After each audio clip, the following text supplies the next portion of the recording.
Bismillahirrahmanirrahim. Assalamualaikum warahmatullahi wabarakatuh.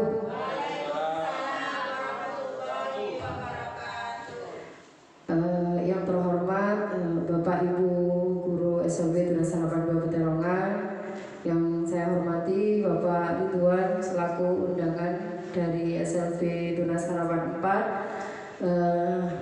Alhamdulillahirrabbilalamin, kita hari ini bisa berkumpul dalam acara diseminasi budaya positif dalam keadaan sehat walafiat.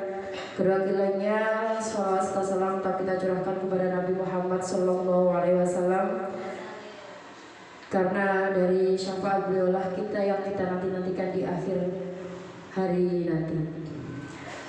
Tiga kalinya saya selaku calon guru penggerak angkatan 11 Sihatul Afa ingin mengucapkan terima kasih banyak untuk Bapak Ibu guru yang rela meluangkan waktunya selama kurang lebih 1 jam ke depan untuk kegiatan diseminasi aksi nyata budaya positif pada modul 1.4. Untuk yang pertama, mungkin di sini saya ingin menjelaskan nanti kegiatan kita akan berjalan selama kurang lebih 1 jam. Di sini kita atau saya bukan sebagai narasumber, tapi sebagai fasilitator untuk berdiskusi tentang budaya positif yang mungkin nanti kita bisa lakukan di sekolah kita. Untuk yang pertama ini, sebelum saya lanjut ke materi selanjutnya, hari ini kan setelah upacara nih, mungkin setelah panas capek, mungkin saya minta Bapak Ibu guru senyum selama 30 detik saja.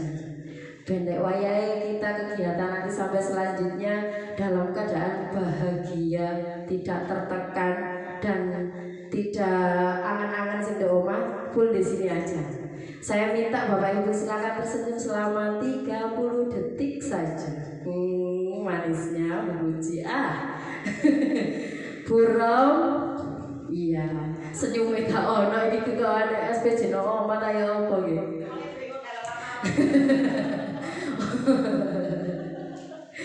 Oke, terima kasih Bapak Ibu. Untuk selanjutnya, sebelum kegiatan diskusi ini kita akan lanjutkan, kita akan membuat kesepakatan forum diseminasi ini. Kesepakatannya adalah mungkin nanti bisa masukan dari Bapak Ibu guru, okay? Yang pertama yaitu menghargai siapapun. Kita harus menghargai siapapun yang berpendapat, karena di sini nanti tidak ada salah dan tidak ada yang benar. Kita saling berdiskusi, kita saling memberikan pendapat kita. Kemudian menjadi pendengar yang baik. Kita harus apabila temannya berpendapat, kita menghargai, mendengarkan, sehingga kita bisa menyimak apakah kita sependapat atau tidak. Kemudian harus bahagia. Dalam kegiatan ini kita harus bahagia, okay? Kemudian boleh makan dan minum, boleh, karena waktunya kurang lebih 1 jam, cukup panjang. Kemudian aktif dalam forum, okay? Jenengan bisa memberikan pendapat panjenengan apabila ada hal-hal mungkin yang kurang sependapat atau memberikan masukan kepada kegiatan ini. Mungkin ada tambahan dari Bapak Ibu guru? Kesepakatan lainnya, boleh izin ke kamar mandi dulu, biasanya ke poyo-poyo. Boleh. Ada tambahan dari Bapak Ibu? Kesepakatan forumnya. Sebelum saya lanjut ke isi kita diseminasi hari ini, ada masukan lagi? Cukup? Oke, kita lanjut ya. Nah, ini dalam kegiatan diskusi ini nanti kita akan membahas tentang 6 poin, yaitu seorang guru yang baik harus memiliki kemampuan dalam mewujudkan budaya positif di sekolah. Budaya positif tersebut dapat dijalankan dengan menerapkan konsep-konsep sebagai berikut. Jadi dalam menerapkan budaya positif itu ada beberapa hal yang harus kita lakukan. Yang pertama yaitu disiplin positif. Apa itu disiplin positif? Nanti kita lanjut di bahasan selanjutnya. Yang kedua yaitu motivasi perilaku, tujuan, harapan. Untuk melakukan, manusia itu pasti mempunyai motif. Yang ketiga yaitu keyakinan sekolah atau kelas. Kalau dulu itu namanya peraturan, kalau sekarang itu lebih dinamakan keyakinan. Yang keempat yaitu kebutuhan dasar manusia. Yang kelima, posisi kontrol restitusi. Yang keenam adalah segitiga restitusi. Apa tuh Bu restitusi? Moro-moro aku dikai restitusi isu ini. Nanti kita bahas lanjut. Yang pertama, kita akan membahas tentang disiplin positif. Ada yang tahu apa itu disiplin positif? Ada yang punya pendapat? Monggo. Pak Bambang mungkin punya apa itu kira-kira yang ada di benak panjenengan disiplin positif itu apa kira-kira?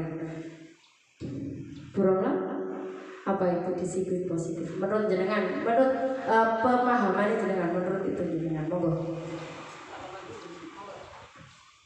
Disiplin positif, menurut saya ya, disiplin yang positif dalam menuju pembelajaran. Oke, terima kasih bagus sekali. Monggo Pak Tuhan, monggo. Iya nggak apa-apa. Nah, aku contohnya Pak bisa. Oke, mantap. Monggo Pak. Mungkin di sini ada semacam mau pembelajaran sebelum pembelajaran diadakan ice breaking, itu contoh disiplin itu aja. Oh, saya. Monggo, kurang monggo.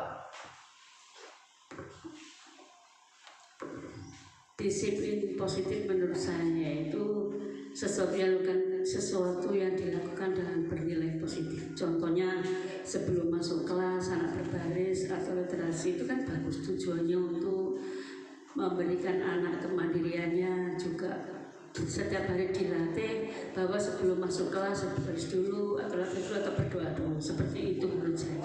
Luar biasa. Disiplin positif kalau menurut saya itu sebuah dorongan perilaku seorang siswa untuk menumbuhkan sesuatu yang positif tanpa ada hukuman ataupun hadiah seperti itu. Mungkin salah satu contohnya yaitu waktu kita sebelum melakukan pembelajaran, sebelum masuk kelas, mungkin kita itu memberikan anak-anak itu sebuah keyakinan ya, kita kayak aturan. Mungkin harus melepas dulu sepatunya dan harus ditata rapi di depan kelas dan seperti itu.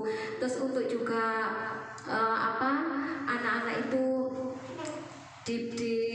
diberikan sebuah kayak pembelajaran kebersihan kelasnya masing-masing. Nah itu mungkin piket kelas ataupun apa, saya rasa itu. Jadi kesimpulannya itu dorongan kepada para siswa untuk berbuat yang positif. Terima kasih. Luar biasa. Tangan untuk semuanya yang sudah berpendapat, terima kasih. Seperti yang saya katakan di awal, di sini tidak ada benar, tidak ada salah. Oke, semua punya pandangannya masing-masing. Disiplin positif tadi ada Pak Bambang, sesuatu yang ada di diri seseorang itu yang positif, yang baik. Kemudian Pak Tuhan tadi memberikan contoh bahwa ada ice breaking dalam pembelajaran itu merupakan sesuatu hal yang positif juga. Yang berobat tadi sesuatu yang dilakukan yang punya nilai positif, seperti kegiatan literasi sebelum pembelajaran. Tadi Bu Yeni malah menjelaskan panjang dan sangat luar biasa. Tadi merupakan dorongan dari diri sendiri, tanpa ada hukuman, tanpa ada hadiah, tapi dia melakukan sesuai dengan yang diyakininya bahwa itu baik. Oke, terima kasih, itu benar semuanya. Kita lanjut, bahwa disiplin positif merupakan sesuatu cara penerapan disiplin yang mengajarkan anak bertanggung bertanggung jawab dan menumbuhkan kesadaran diri berdasarkan nilai-nilai kebijakan. Tadi dari Bu Yeni sudah hampir sempurna, tapi juga pendapatnya juga luar biasa. Di sini adalah yaitu kita harus ada cara kegiatan sesuatu yang diyakini oleh anak-anak bahwa sesuatu itu adalah baik dan dia bertanggung jawab atas apa yang dia lakukan, dan harus ada nilai-nilai kebajikannya. Misalnya nih, yang tadi yang dicontohkan Bu Romlah tadi, literasi. Tadi berarti literasi itu dia sadar, dia bertanggung jawab bahwa dengan membaca, dengan kegiatan berliterasi, dia itu bisa mendapatkan ilmu. Kemudian kebajikannya apa? Nilainya apa? Dari yang membaca tadi, dia menjadi disiplin. Dia bisa menjadi apa ya? Kalau siswanya menjadi sadar diri, boleh.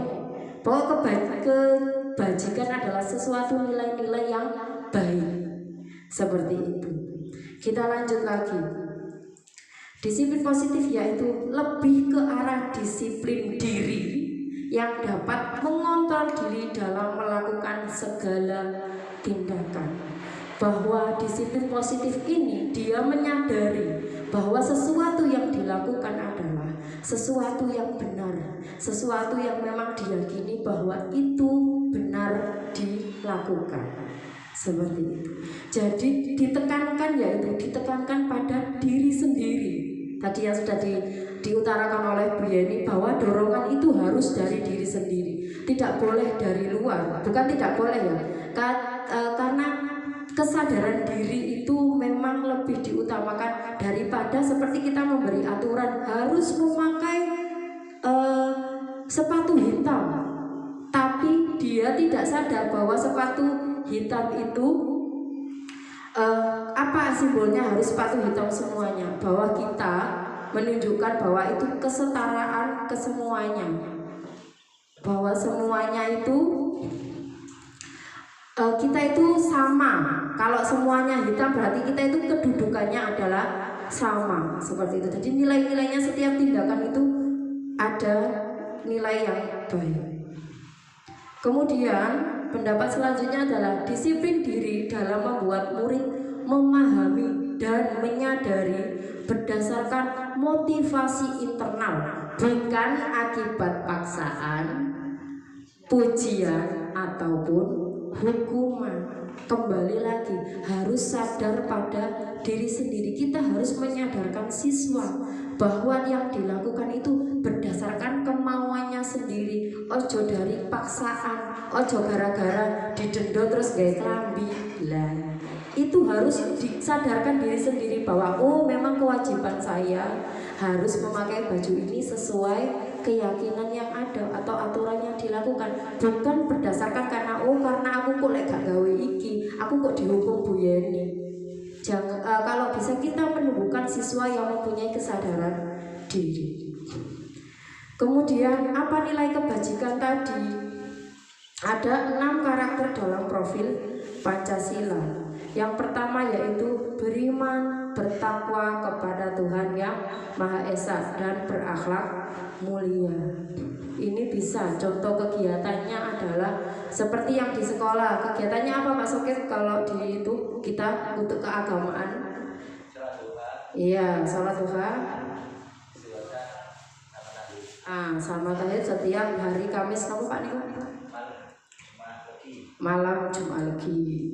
Jadi itu kegiatan-kegiatan, tapi dengan kegiatan ini tanpa harus dipaksakan. Kembali lagi kesadaran diri siswanya. Kemudian mandiri. Nah, kalau mandiri ini lebih ditekankan. Kalau di SLB kan wonten nggih Pak nggih. Lulusan kita dari kita harus minimal itu mandiri. Untuk anak tunagrahita terutama. Biasanya dari yang dia tidak bisa pakai baju, tapi hingga bisa memakai baju sendiri, itu merupakan sebuah kemandirian bagi anak-anak kita. Kemudian ada juga berkebinekaan global. Kemudian ada juga bergotong royong kreatif dan bernalar kritis. Lah ini yang ingin saya diskusikan kali panjenengan. Kalau di SLB itu pripun nggih untuk menerapkan bernalar kritis itu seperti apa? Karena saya di pendidikan guru penggerak itu seperti itu. Nggih, monggo disela dulu sih enggak apa-apa. Nah, iya. Disambil makan enggak apa-apa Bapak Ibu. Menurut panjenengan kalau bernalar kritis kita terapkan untuk anak SLB itu seperti apa sih kira-kira? Ada pendapat mungkin dari Ibu Uji? Bernalar kritis kalau diterapkan ke anaknya bagaimana kira-kira? Kalau kita walaupun bukan anak SLB, walaupun anak umum pun sama. Bernalar kritis itu yang seperti apa? Dia sadar dulu dengan pembelajaran. Kalau kegiatan pembelajarannya kira-kira pernah melaksanakan nggak sampai ke bernalar kritis anak-anaknya? Pak Tuan mungkin ada pendapat? Ini diskusi aja. Saya ngomong. Memang untuk bernalar kreatif seperti termasuk gandengan kritis. Kreatif begitu. Kreatif bernalar kritis dia ambil apa enggak? Kalau kita terapkan memang untuk anak SLB itu ada dasarnya, terutama yang paling tidak kelihatan adalah untuk anak keluarga kita.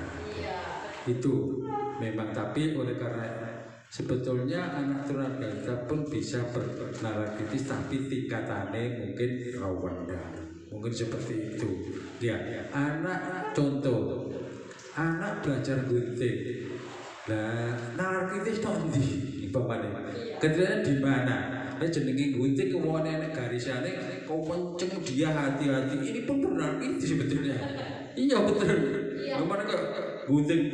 Aduh, ya lama dewe ceret, enak. Tapi untuk anak keluarga itu pun bisa kita katakan bernalar kritis, karena gunting dewe itu dia berusaha semaksimal mungkin seperti itu. Wah, itu pun bisa kita kan kritis. Tapi kalau kita tingkatkan mana kita ngajar yang anak C yang terlalu rendah itu biasanya untuk diajak kita untuk ngajak berpikir itu memangnya rada nopong. Iya sulit sih ya. Mulai rada angel, apalagi anak kita ngajar anak tua kita lepas sama sekali, wes gak jalan, wes jelas itu. Ya betul, sampai setingkat gunting saja itu kita itu harus kita memberikan semacam tutorial kayak gunting kok tutorial. Tapi untuk anak juragan kita memang kita tahu bahwa anak juragan biasanya tangannya itu cenderung kadang kaku, seperti kaku, tremor, itu pun dia sebetulnya sudah berusaha untuk bernalar kritis, tapi tingkatannya yang mulai kuat dalam kita tidak bisa nopang ya seperti itu. Oleh karena itu kita untuk mengajarkan anak kerja biasanya kita itu sederhana, tapi sebetulnya dia pun untuk kita itu kehadiran kita mengharapkan sederhana, tapi untuk anak kerja itu adalah sudah maksimal. Mungkin seperti saja. Contoh. Luar biasa. Terima kasih Pak Tuan atas pendapatnya. Mungkin ada tambahan dari Bu Rumlah, monggo.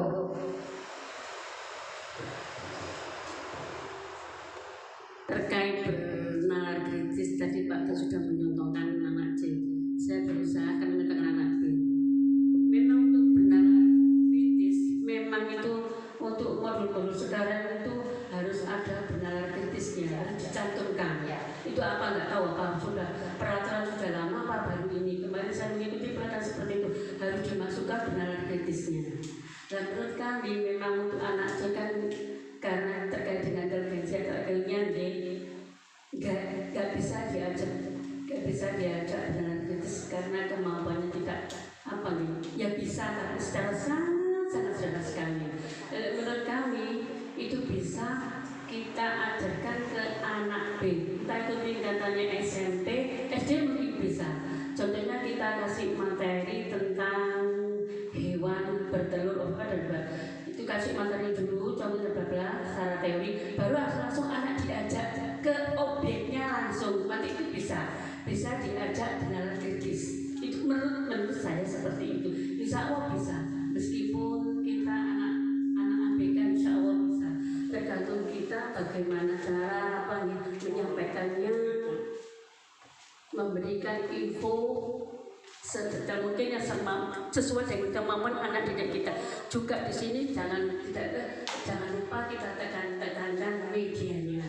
Yang penting itu media pembelajaran sangat menarik bagi anak peserta didik, sehingga pembelajaran itu insya Allah berjalan dengan lancar. Juga anak itu sangat antusias karena untuk proses pembelajaran itu ditekankan sama sekali tergantung dari media pembelajaran itu.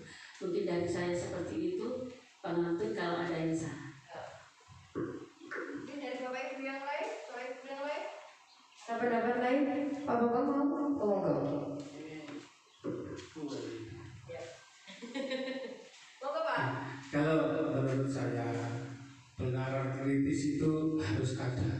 Oh iya. Masalahnya untuk mendidik anak didik kita ke arah pembenaran atau kebenaran harus ada hal kritis. Ya, masalahnya apa? Anak umum saja, tapi sekarang sudah sulit. Masalahnya kan kalau dibenarkan itu biasanya kalau di umum itu orang tuanya nggak terima. Yang banyak kan itu sekarang. Iya. Jadi anak didik kita itu tidak tahu benarnya gimana, salahnya gimana kalau seperti itu. Makanya harus ada benar kritis. Kalau di SLB, cara kritisnya tetap kita berikan, tapi istilahnya itu tidak menuntut mutlak. Ya harus pelan-pelan, bertahap itu. Ya. Masalahnya juga seperti itu. Setiap kelas itu kemampuannya kalau lebih dari 2, 3 itu pasti berbeda. Nah itu makanya guru SLB itu harus pandai-pandai mengetahui karakter anak didik kita. Walaupun itu anak SLB menurut saya itu tetap diberikan nilai kritis itu. Terima kasih Bapak Bang. Terima kasih luar biasa pendapatnya. Memang iya, saya setuju dan sependapat kepada Bapak Ibu guru semua yang tadi sudah berpendapat bahwa memang untuk anak SLB itu karena kita termasuk sebagai pembelajar, anak-anak kita termasuk pelajar dan profil pelajar Pancasila ini memang harus ada. Bahkan kita kemarin sudah membahas di visi misi kita bahwa di profil pelajar Pancasila kita harus menerapkan kepada anak-anak. Tapi kembali lagi kepada kemampuannya, kembali kepada anak ini bisa sampai di mana untuk diajak bernalar kritis tadi nih Pak Duan ya. Jadi disesuaikan. Kalau tunagrahita, wes soal gunting aja sudah berpikir keras dianya ya. Bahkan wes dikei contoh kadang gadget lewer kadang-kadang ngoten ya. Jadi disesuaikan. Mungkin kalau anak tunarungu masih bisa ya untuk lebih pelajarannya lebih dinaikkan lagi levelnya atau bisa disamakan dengan umum dan memberikan kegiatan benaran kritis ini. Nah tapi saya juga setuju tadi yang Bro bilang bahwa memang harus untuk yang kurikulum merdeka ini kita harus mencantumkan yang namanya bernalar kritis karena ada pada profil pelajar Pancasila. Namun kembali lagi bahwa anak-anak ini harus disesuaikan dengan kemampuannya masing-masing. SLB walaupun SLB tapi tetap bisa melaksanakannya tapi dengan sesuai kemampuan anak-anak kita. Oke, terima kasih. Untuk selanjutnya yaitu tentang motivasi perilaku manusia. Iya. Kira-kira ada yang tahu motivasi itu apa? Motivasi perilaku manusia itu seperti apa? Motivasi itu apa sih kira-kira? Dorongan, kata Pak Tuan, dorongan. Ada yang lain motivasi itu apa? Memberikan semangat. Semangat, motivasi boleh bentuk semangat, dorongan. Yang lain? Mungkin itu ya, motivasi adalah sebuah dorongan. Motivasi perilaku manusia di sini ada 3. Setelah kita menerapkan yang namanya disiplin positif, kemudian kita harus tahu setiap manusia itu mempunyai motivasi, termasuk anak-anak kita, termasuk anak-anak didik kita mempunyai motivasi. Nah, di sini disebutkan ada 3 motivasi perilaku manusia. Yang pertama, untuk menghindari ketidaknyamanan atau hukuman. Ada yang tahu ini maksudnya seperti apa? Pak Sokip mungkin ada pendapat? Kira-kira apa untuk menghindari ketidaknyamanan atau hukuman? Motivasi perilaku manusia. Kira-kira maksudnya seperti apa ini, Pak? Ada pendapat? Belum yang lain? Monggo. Bu Tati?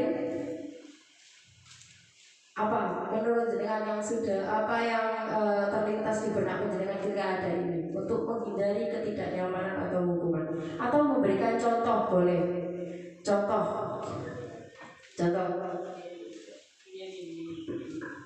Saya akan mencoba untuk memberikan contoh di mungkin dalam penggunaan seragam seperti itu. Kalau umpamanya hari Senin kita pakai hitam putih bagi yang SD, enggak, untuk kita sendiri. Kita pakai hitam putih untuk yang non PNS seperti itu ya. Terus kita hitam putih tahu. Nah, terus kemudian gini, timbullah sebuah pertanyaan. Andaikan saya tidak memakai baju hitam putih dari Senin, apa yang terjadi dengan saya? Mungkin ada sebuah denda atau apa, kan seperti ada teguran. Itu mungkin salah satu contoh kata saya. Terima kasih. Itu dari sisi gurunya ya. Oke, itu termasuk contoh untuk menghindari ketidaknyamanan atau hukuman. Kalau misalnya kita punya aturan tadi ya, pakai baju tadi ya. Tapi kalau yang tidak pakai baju sesuai aturan, tadi kan kita harus kita kan sebagai manusia lapo awak dhewe gawe klambi iku mau. Motivasinya apa? Ternyata motivasinya adalah untuk menghindari ketidaknyamanan atau hukuman. Lah aku gak gawe seragam ngono dhewe. Nah, aku kena denda. Ya. Itu kan menghindari kita. Ya wis aku gawe klambi iki walaupun sajane mbok klambine baru diubah bocik. Klombrone gone kumbahan kan katanya. Juga menghindari ketidaknyamanan. Ketidaknyamanannya dari apa? Ketidaknyamanannya adalah ketika mesti dipoyoki kancane lah kok gak gawe klambi iku. Kan akhirnya gak nyaman. Kita sendiri koncone gawe klambi ngono, tapi satu aja gak memakai. Jadi timbullah sebuah ketidaknyamanan atau tadi timbullah ada hukumannya. Kemudian yang kedua yaitu untuk mendapatkan imbalan atau penghargaan dari orang lain. Bisa memberikan contoh? Bapak Ibu guru yang lain? Monggo Pak. Jadi imbalan bedanya jangan umpamanya di sini ada rewet, itu merupakan contoh ibarat. Tapi umpamanya sini siapa yang disiplin terus dapat rewet, itu merupakan suatu ibarat. Tapi ini juga saya katakan ini termasuk tingkatan ciregang. Oh iya, jadi kalau kita memang seperti itu, memang ada proses ya kita untuk membentuk suatu perilaku yang bagus itu memang ada proses dan itu main mereka ini aku ini itu juga ya gelem ada perubahan tapi tingkatannya masih umpamanya tingkatan sing ditunggu aku tak sembahyang kan bagus surga bener Pak, bener jadi tapi tingkatannya apa ya, tingkatannya kacang jadi kita sebetulnya kita berbuat baik, kita sholat, kita puasa itu jangan mengharapkan itu, mengharapkan keridhaan dari Allah. Nah itu, harus kayak mulikus beda bagi kei loh, ibaratnya wong lo sampean seragam masih gak seragam masih mulia, mulai itu bisa mikir, tidak ke situ. Jadi umpamanya masih gak ditunggoi kepala sekolah, masih ditunggoi ya podo. Masih itu podo wis sesuai dengan aturan yang berlaku. Biasanya itu memang seperti itulah. Dan tingkatannya memang jadi kalau tingkatan itu sudah bedit, buah kepala sekolah kaono, baono, tetap kita seperti. Memang manusia kan seperti itu ya, cenderung apa ya bertelit. Ya celah-celah itu memang seperti itu, tapi nggak apa-apa, itu satu proses lah. Jadi mungkin seperti itu. Kalau kita memang awal-awalnya biasa rata-rata di sekolah itu ada semacam ibadah. Gini seperti itu. Kalau nggak salah coba juga dulu ya. Sing paling berdino berkat Yesus kayaknya sampai tahun aja. Jangan. Nggak salah ya betul itu. Itu kenyataan itu. Iya. Oke, dulu seperti itu. Itu memang motivasi motivasi. Tapi bahwa kalau bisa ya iso ya awal disiplin ya disiplin bekerja sesuai dengan aturan kita. Itu terima kasih. Terima kasih. Itu juga termasuk pencerahan juga buat saya, Pak. Pencerahan juga sentilan hati buat saya juga ini, Pak ya. Bahwa memang motivasi perilaku ini adalah sebuah tingkatan ya. Yang terakhir adalah untuk menjadi orang yang mereka inginkan dan menghargai diri sendiri dengan nilai-nilai yang mereka percaya. Bahwa memang lek teko oleh hukuman cakut, nek hukumannya baru belum nglakoni aturan iku wae. Kalau misalnya nek dikei enek hadiahnya baru belum nglakoni. Tapi di tingkat dewa istilahnya ini Pak, ya, tingkat dewa ini paling puncak bahwa kita itu harus sadar diri. Oh, aku mulai awal ya sesuai aturan. Gak usah ngeten kepala sekolah tunggu sampai awal awet dhewe jago gak mulai awal. Itu pun sama, bukan antara guru dan kepala sekolah saja, tapi siswa pun seperti itu. Siswa gak usah diobyak seperti biasanya isu diobyaki kali Pak Bambang. Nek baris ku ya nang baris, nek ben isu wis seruwe baris ku ya nang baris. Gak usah selalu diobyaki. Mungkin untuk menyadarkan anak-anak kita untuk di titik ini, untuk menjadi orang yang bisa menghargai diri sendiri adalah itu merupakan tugas kita sebagai guru. Ya memang lebih sulit, apalagi anak-anak SLB seperti itu. Jadi mungkin sebagai pertanyaan kangge panjenengan sendiri, ke diri panjenengan sendiri, kira-kira jenengan ada di titik mana? Ada di bagian mana di motivasi perilaku manusia ini, Bu? Pak, kinten-kinten. Ada di titik manakah kita? Apakah kita sadar dengan sendirinya, ataukah sadar karena ada hukuman, atau karena ada penghargaan? Mungkin itu sebagai refleksi bukan hanya buat panjenengan tapi juga buat saya sendiri, bahwa saya harus sadar diri bahwa saya mempunyai tanggung jawab tanpa harus diobyaki seperti itu.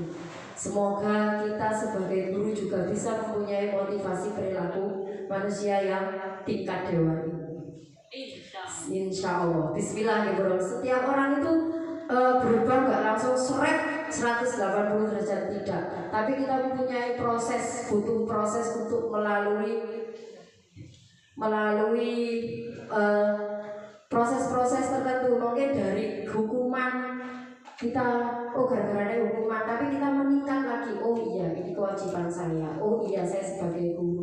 Oh iya, nanti itu kalau kita ke diri sendiri sudah, untuk menularkan ke anak itu lebih mudah. Awet dewe sudah melaksanakan, baru kita getuk tularkan ke anak-anak. Tapi bukan berarti kita guru ya wis arek gak usah. Enggak. Kita juga learning by doing. Kita harus saling belajarnya sambil jalan seperti itu. Selanjutnya yaitu tentang keyakinan sekolah atau kelas. Apakah, saya tanya Bapak Ibu guru di kelasnya masing-masing punya keyakinan kelas? Bu Yeni punya? Kira-kira sudah ditempel di kelas atau belum? Nah, sudah. Oh, Bu Yeni sudah. Kesepakatan kelasnya sudah luar biasa, mantap. Kira-kira melaku tak gak ibu? Luar biasa. Ini ada salah satu guru kita sudah. Semuanya mungkin sudah memberikan aturan ya, atau keyakinan kelas. Hanya saja mungkin proses pembuatan keyakinan kelas ini memang ada prosesnya. Bukan moro-moro dikei, iku mau awakmu kudu ngene, awakmu kudu ngene, awakmu kudu ngene, enggak. Itu ada beberapa proses. Kita harus jajak pendapat juga kepada siswa kita. Siswa kita juga harus punya pendapat. Kira-kira keyakinan kelas ini sesuai enggak atau tidak? Sesuai kita atau tidak? Di sini yaitu keyakinan kelas harus adalah guru berperan dalam mewujudkan terbentuknya keyakinan sekolah atau kelas dengan adanya kesepakatan antara guru dan murid. Jadi sebelum kegiatan pembelajaran semester ini bisa guru itu sebagai fasilitator, kelas kita ini mau dibawa kemana, anak-anak ini kesepakatannya seperti apa. Nanti itu harus ditaati dengan memberikan konsekuensinya. Bukan lagi namanya hukuman, tapi konsekuensi. Konsekuensi ini adalah aturannya sudah ada. Kalau dilanggar baru diberikan konsekuensi. Selanjutnya, keyakinan sekolah atau kelas berupa pernyataan universal yang mudah diingat dan dipahami dan harus diterapkan di lingkungan sekolah. Contoh, kalau keyakinan kelas itu tidak boleh panjang-panjang, harus singkat.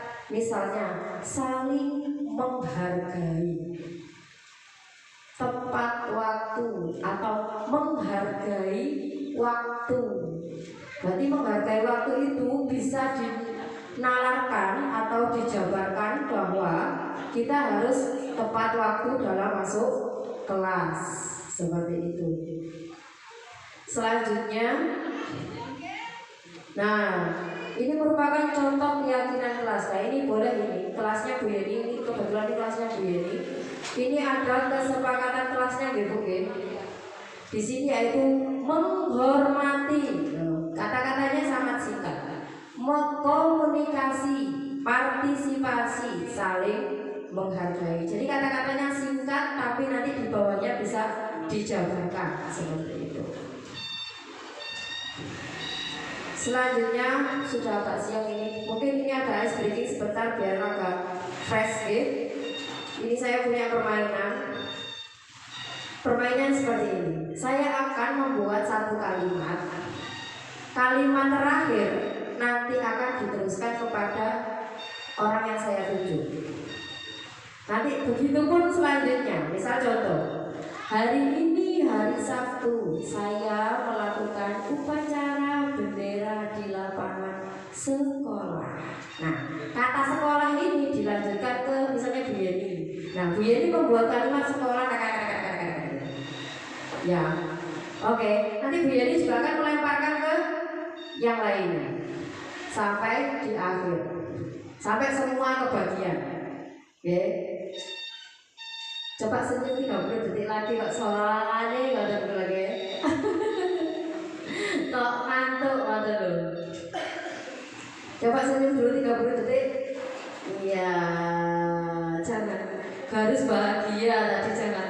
Itu iya, sudah terima kasih. Oke, kata-kata pertama, kalimat ya. Ini bisa saya lempar kemana saja. Nah, gini Bu. Saya membuat satu kalimat. Nanti kata terakhir akan dilanjutkan dengan orang yang saya tunjuk juga membuat kalimat, satu kalimat. Kalau bisa berhubungan dengan kalimat yang saya katakan tadi, kayak jadi sebuah cerita berjalan. Seperti itu, oke. Saya yang pertama ya. Hari Minggu besok saya mempunyai rencana akan pergi ke Surabaya bersama keluarga saya untuk pergi ke kebun binatang. Coba Pak Bambang, binatang Pak Bambang. Binatang. Binatang itu bermacam-macam. Iya. Ada yang kakinya 4, Iya. ya. Ada yang kakinya 2. Iya, dua. Dua ya Pak. Kemana Pak? Mau Pak? Bisa dulu tadi. Apa? Berarti itu apa nih? Dua. Dua tadi. Dua. Dua mata saya. Itu saya. Apa? Dua. Dua, kalau dua itu berpasangan ya. Dua. Itu berapa? Kalimat harus panjang. Dua. Gitu. Dua, kalau dua itu Itu kalau dua. oh dua Ya. ya. Oh iya, 2 hari lagi saya akan syuting ya untuk pembelajaran di kelas. Di kelas. Kemana? Dilempar kemana? Sembarang terserah. Oke, berkunci kelas.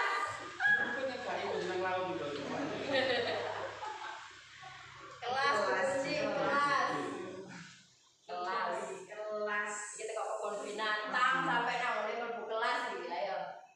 Kelas saya apa ya ini? Kelas saya. Kelas saya akan mengadakan ada perlombaan Perlombaan apa? perlombaan menyanyi. Perlombaan menyanyi. Menyanyi.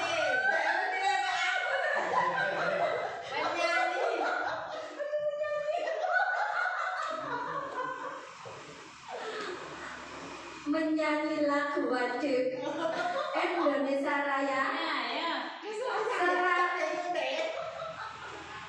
Setiap hari Senin selalu dikumandangkan sewaktu melakukan upacara bendera. Bendera. Ulah bendera. Bendera. Bendera merah putih. Kemarin anak-anak bendera kita ya, yaitu bendera yang berwarna merah dan putih. Iya. Merah artinya berani, putih artinya suci. Iya. Pak Paduan Tuhan. suci. Paduan suci dalam debu.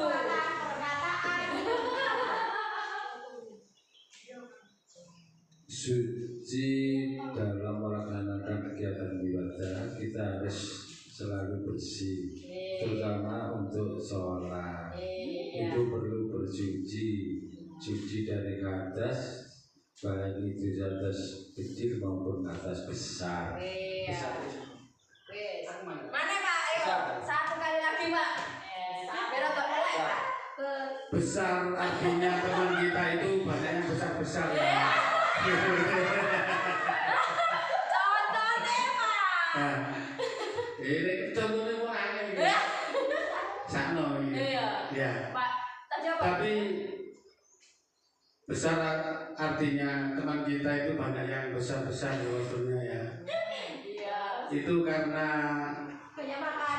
suaminya itu peduli pada istrinya. Istrinya. Burung istrinya. Burung istrinya. Istrinya burung. Istrinya. Siapa? Istrinya. Istrinya. Istrinya.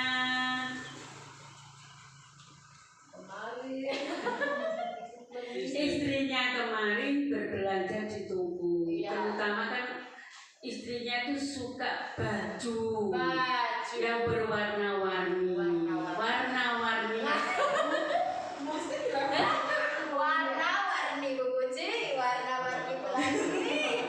Ya, warna-warni itu ada di Mojokerto.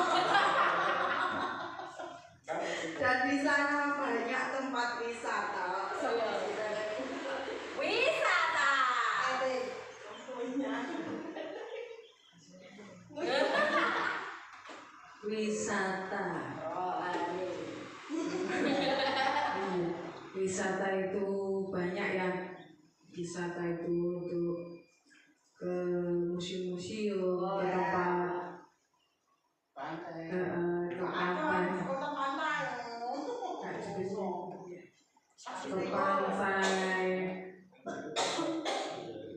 Ya nggak ada ya ke pantai, ke toko roti itu yang terkenal ya. Toko roti Bu ya nih. Menyambung Bu Tati. Toko roti yang terkenal yang dijadikan sebagai wisata berada di daerah Trawulan dan Semengko, Desa Semengko. Desa Semengko. Biasanya para wisata yang setelah wisata ke daerah Pajet, Trawas ataupun di sekitar situ pasti mampir ke toko roti tersebut. Dan juga ada kebun jeruk.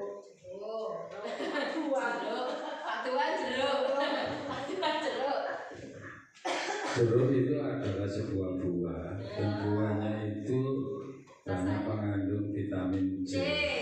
Dan cenderung jeruk kalau kita itu kadang kecut ya, tapi kadang juga manis.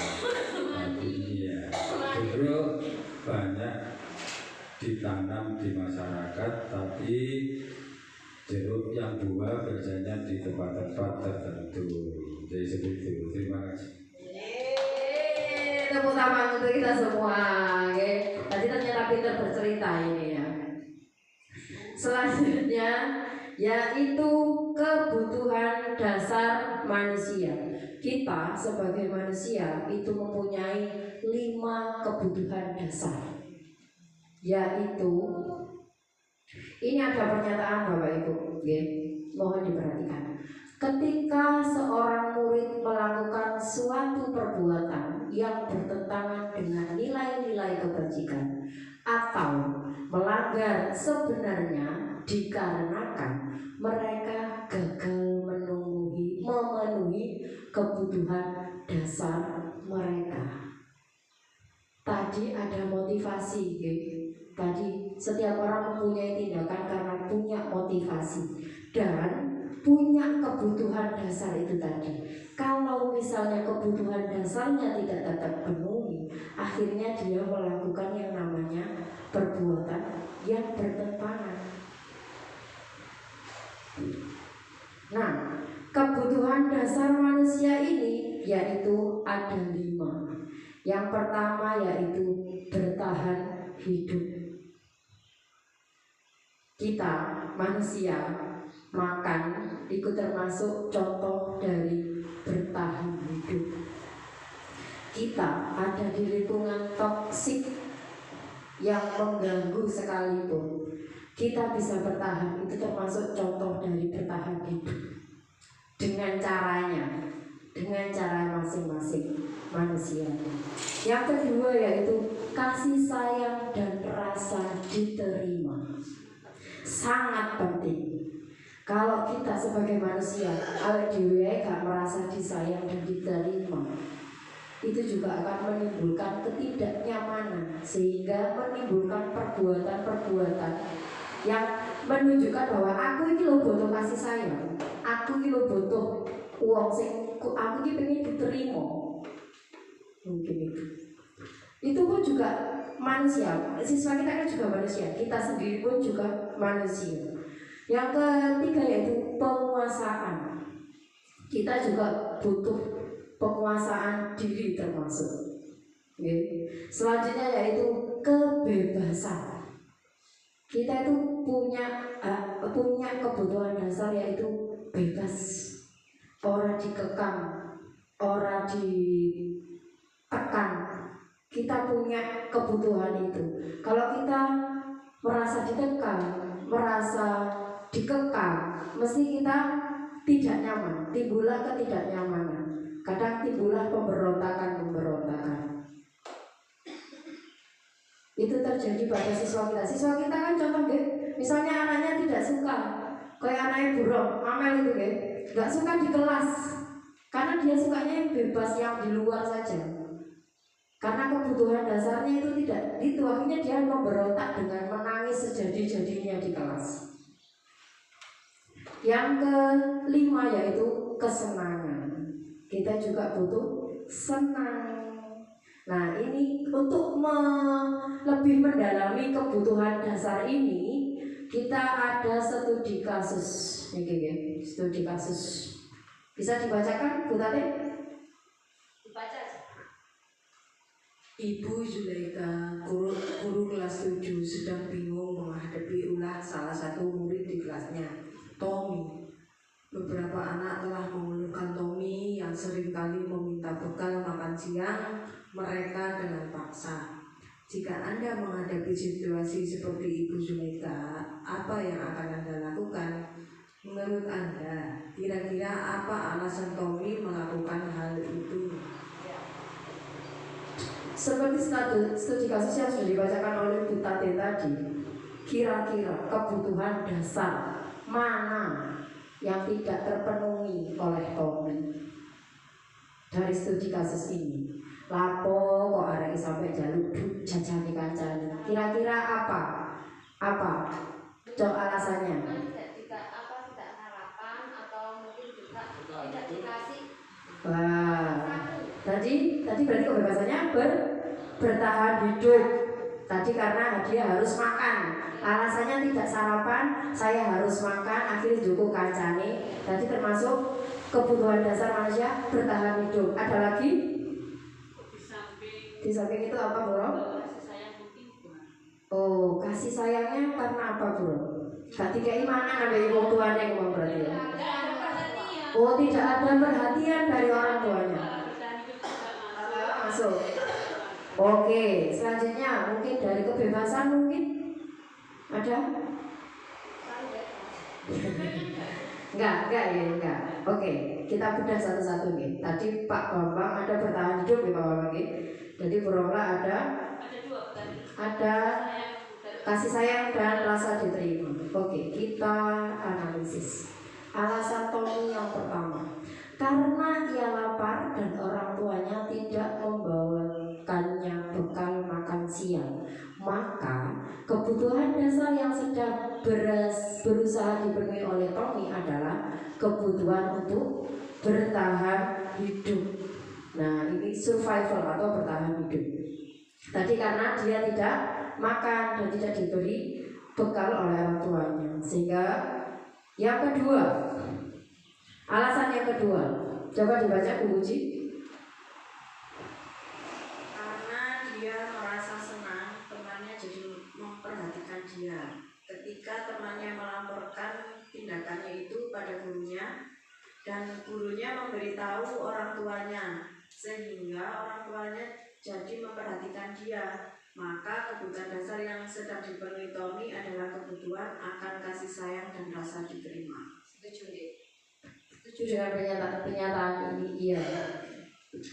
Kan kalau kita studi kasus di kelasnya panjenengan masing-masing, ada nggak siswa yang seperti ini? Ada nggak? Ada nggak? Ada Pak? Ada. Contohnya seperti kan nggak harus minta bekal, misalnya minta apa ke temannya? Oh, minta uang. Itu uang jajan. Itu karena kita itu bisa menanyai dulu anaknya gitu. Apa kira-kira arek iki ku lapo kok sampai njaluk duit apa duwite sangune kurang kok orang tuane apa ya apa. Itu contohnya. Kemudian alasan yang ketiga. Karena temannya jadi takut dengan dia dan menuruti keinginannya, maka sebetulnya Tommy sedang berusaha memenuhi kebutuhan dasarnya akan kekuasaan. Dan ini koncone wedi kabeh ambek dene, dadi dhek merasa berkuasa di sini. Jadi dhek gak ada sing wani ambek sing jenenge Tommy. Jadi dari kasus ini semuanya masuk, bisa dari sudut pandang manapun maksudnya. Yang keempat, karena dia merasa bosan dengan bekal makanan yang dibawakan ibunya dari rumah, karena ibu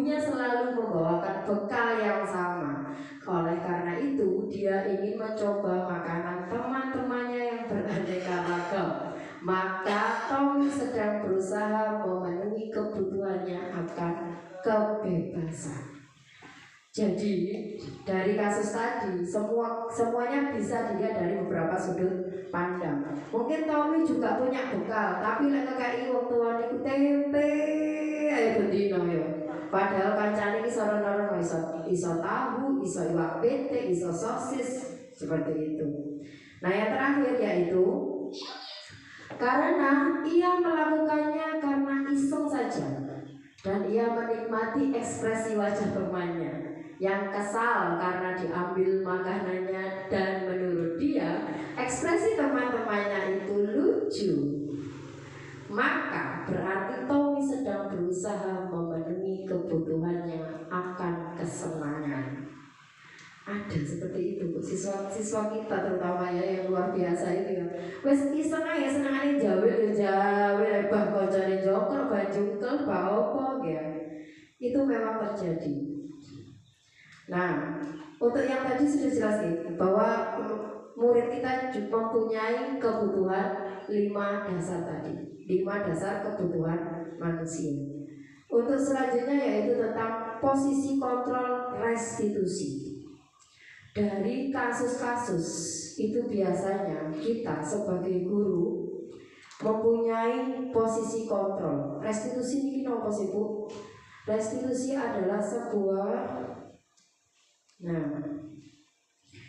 kayak kasus itu harus ada yang namanya restitusi. Tapi dalam restitusi itu ada 5 posisi kontrol. Yang pertama yaitu guru sebagai penghukum. Nah, misalnya muridnya teko keri langsung dikongkon aduh. Tapi pernah gak di SMP? Gak pernah diwajib. Malah kalah mbak muridnya. Yang kedua yaitu guru sebagai pembuat rasa bersalah. Sampeku gak usah nambah aku ta. Ngono, biasanya gurunya kan ngono. Ojo ngono ta. Sampe gak usah nambah guru ta. Enak gak ngono biasanya gurunya. Ojo sampe ojo dabuk-dabuk ta, ibu pegel lho ngono. Nggih kan? Biasanya kayak gitu. Ada. Kita tinggal posisinya sering di mana. Guru sebagai teman. Jadi kita sebagai guru ini, ambil muridnya biasanya seperti teman. Wes lek gak iso ya wis lah, wis turu wae. Kon lek gak iso ya wis lah, wis kon nunggu wae. Nah, ada guru sebagai pemantau. Dia memantau, Pak. Tapi kalau di SLB sebagai pemantau ini kita hanya ngasih tahu saiki jam piro. Misalnya anaknya telat nih, saiki jam berapa? Masuk sekolah jam piro? 7:30. Berarti salah tagak? Salah. Ya sudah, guru itu hanya sebagai itu aja. Kalau yang terakhir, guru sebagai manajer, iki ku menunjukkan bahwa guru itu menunjukkan bahwa awalnya kenapa dia begitu, dia melakukan itu alasannya apa, kemudian diberikan solusinya. Misalnya contoh nih, anak terlambat, nggak langsung dikasih hukuman, ditanya dulu, sama niki mang terlambat lapo, oh sepedanya rusak Bu, ya, atau sepedanya dipakai orang tua Bu. Oh nggak popo nak, lek telat itu nggak popo, tapi gak oleh berdino. Nah, untuk biar nggak telat kamu gimana gitu. Anaknya yang membuat solusi itu anaknya, bukan guru. Nah ini 5 posisi kontrol ini biasanya kalau sebagai penghukum dan pembuat rasa bersalah, ini namanya identitas yang gagal. Kontrolnya dari luar. Kemudian kalau sebagai teman dan pemantau, ini juga kontrol dari luar, tapi termasuk identitas yang berhasil atau sukses. Kalau anak dihukum, biasanya dia akan dendam. Pernah gak jenengan tias SMA belum dihukum gak? Pernah gak dihukum? Nah gurunya biasanya mesti mangkel. sawas kok. Akhirnya jadi dia itu jadi timbullah rasa dendam kepada orang tersebut. Kalau misalnya dari teman atau pemantau ini lebih sukses, jadi identitasnya berhasil. Tapi lebih baik lagi kalau manajer. Kenapa manajer itu baik? Karena ini merupakan kontrol diri yang keluar dari diri sendiri, dari dalam anak tersebut sendiri, bukan dari bapak ibu gurunya. Seperti itu.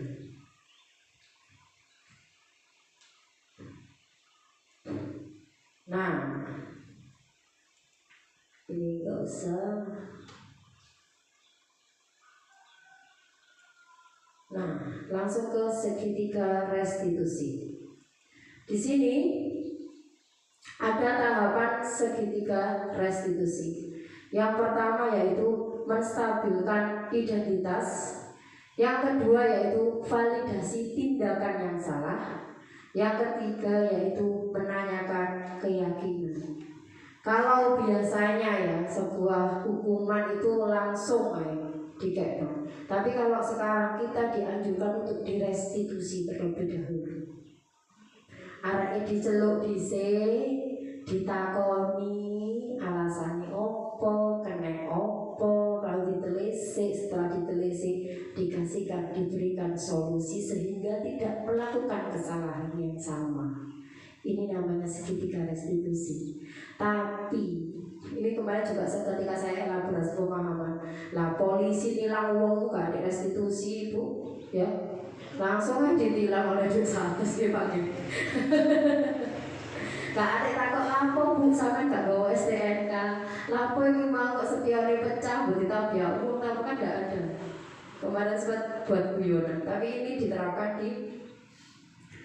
di sekolah. Yang pertama yaitu menstabilkan identitas. Menstabilkan identitas dilakukan berdasarkan prinsip bahwa membuat kesalahan adalah bagian dari proses pembelajaran yang nantinya akan menggeser identitas gagal ke arah identitas sukses. Ini adalah langkah dari segitiga restitusi yang pertama, yang seperti saya contohkan seperti anak terlambat tadi. Anaknya dipanggil, ditanyakan kenapa terlambat, kemudian kita membenarkan, bukan membenarkan ya, kayak nggak usah dihujat. Dianya kok nggak popo nak, terlambat itu nggak popo. Nak garai koncone itu nggak popo, lek sampean yo digarai. Dia kan jadi merasa diterima, seperti membenarkan kesalahannya. Tapi ada langkah selanjutnya sehingga langkah ini akan menjadi berarti. Menstabilkan identitas ini, berbuat salah itu hal yang manusiawi. Telat itu biasa, seperti itu.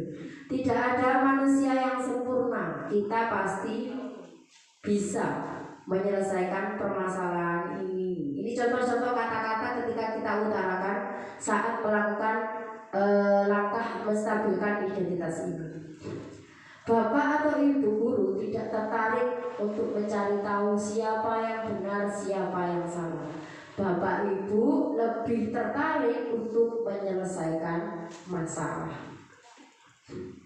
Kalau kamu menyalahkan dirimu sendiri terus-menerus, apakah kamu bersikap baik kepada dirimu sendiri? Ini termasuk kegiatan atau langkah menstabilkan identitas.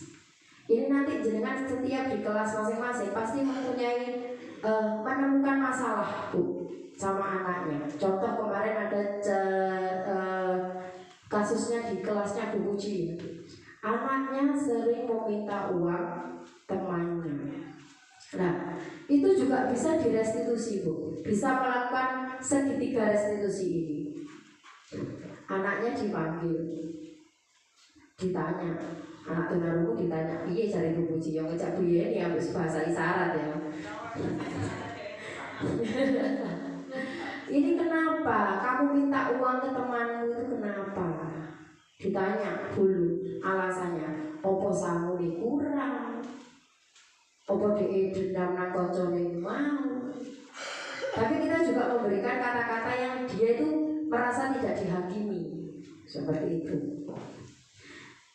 Selanjutnya yaitu validasi tindakan yang salah. Validasi tindakan yang salah dilakukan berdasarkan prinsip bahwa setiap perilaku berupaya memenuhi suatu kebutuhan tertentu.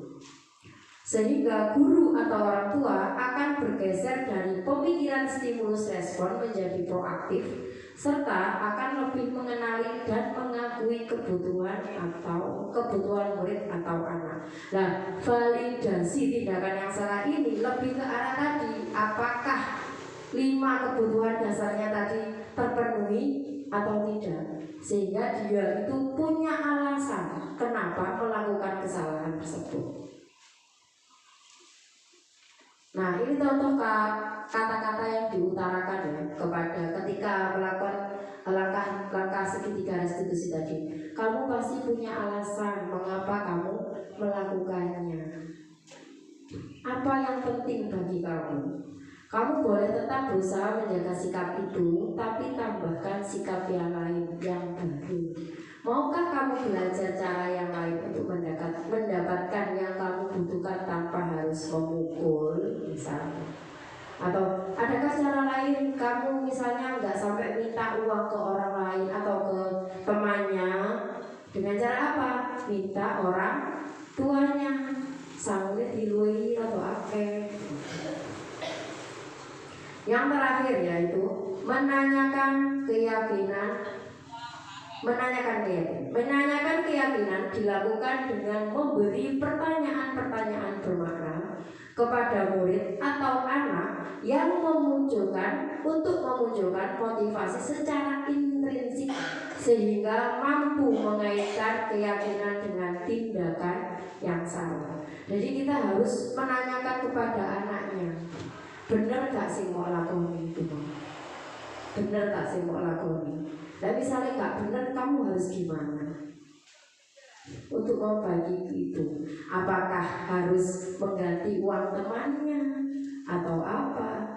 Kita hanya mengutarakan pertanyaannya, tapi dia yang mencari solusi dari masalah yang ia hadapi. Nah, ini contoh-contoh perkataan yang bisa diutarakan kepada siswanya. Apa nilai yang kita percaya di sekolah kita? Nilai-nilai apa yang telah kita sepakati? Kelas yang ideal itu seperti apa sih? Kamu ingin jadi anak seperti apa? Apa yang kamu rasakan? Ketika kamu melakukan itu, kamu menjadi orang yang seperti apa? Jadi kita harus menanyakan, benar gak sih posisi mau lakoni? Istilahnya seperti itu. Mungkin dari sini Bapak Ibu ada yang ditanyakan, apakah panjenengan kira-kira dari penjelasan dari awal hingga akhir tentang budaya positif ini, apakah panjenengan mempunyai kesanggupan untuk melakukan beberapa langkah ini kira-kira? Untuk yang tadi keyakinan kelas sudah ada, hanya saja belum terdokumentasikan. Mungkin nanti bisa dipraktekkan ketika kenaikan kelas. Jadi di kelas baru kita harus membuat yang namanya kesepakatan kelas dengan memberikan daftar juga konsekuensi yang akan diterima. Jadi menghadapi masalah pun sama. Kita dari mengajar dari awal sampai beberapa tahun pun menjadi wali kelas mesti akan menemukan masalah-masalah yang kita hadapi dengan siswa kita. Kita berharap dalam menyelesaikan masalah tersebut kita bisa melakukan langkah-langkah segitiga restitusi tadi, sehingga anak itu merasa dihargai dan kebutuhan dasar manusianya juga terpenuhi. Mungkin dari sini ada pertanyaan dari Bapak Ibu. Sudah cukup? Sudah cukup, oke. Terima kasih Bapak Ibu sudah meluangkan waktunya kurang lebih 1 jam tadi. Saya mengucapkan sekali lagi terima kasih banyak partisipasinya yang luar biasa, jajak pendapat panjenengan yang sudah jenengan utarakan, insya Allah juga sebagai masukan bagi saya sebagai calon guru penggerak angkatan 11 ini. Semoga diseminasi ini bisa bermanfaat baik bagi saya sendiri maupun bagi Bapak Ibu guru yang lain. Saya ucapkan terima kasih banyak, kurang lebihnya mohon maaf yang